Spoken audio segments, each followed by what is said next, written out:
এই যে শোনো, সানডে মর্নিংয়ে আমি এখন ডাক্তারখানায় যাব। একেই তো ভুলো হয়ে গেছো, আর তর সইছে না একদম।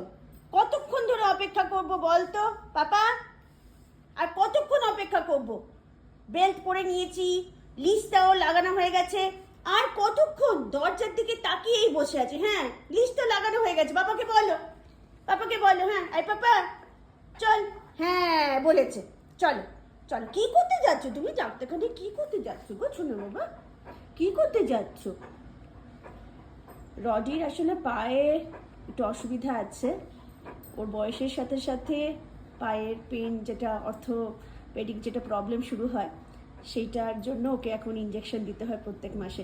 তার জন্যই গাড়িতে করে যেতে ভীষণ ভালোবাসে ও। আর সেই জন্যই এখন চলেছে সে।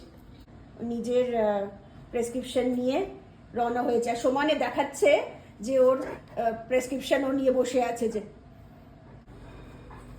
ভীষণ এক্সাইটেড, মানে কতক্ষণও গাড়িতে যাবে। ইঞ্জেকশনটা হচ্ছে সেকেন্ডারি, গাড়িতে ঘোরাটা হচ্ছে মুখ্য উদ্দেশ্য। চলো, বাই বাই বাই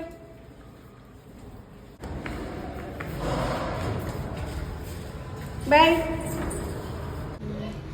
আজ পেট ক্লিনিক একদম ফাঁকা, নয়তো এতক্ষণে রডির এক্সাইটমেন্ট আরও বোধহয় তুঙ্গে উঠতো। ডাক্তার একটু চেক আপ করে নিয়ে ওয়েটটা আগে দেখবে, তারপরে ওকে ইঞ্জেকশনটা দেবে। সেই জন্য একটু অপেক্ষা করতে হবে আমাদের।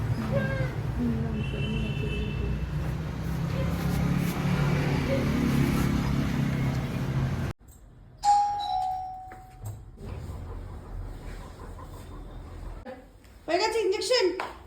ওকে, চলো। তা কি এখন কি বারান্দায় গিয়ে বসে একটু রোদ পোহাবে? আচ্ছা ঠিক আছে, চলো তুমি এখন একটু রেস্ট করো, হাঁপিয়ে গেছো।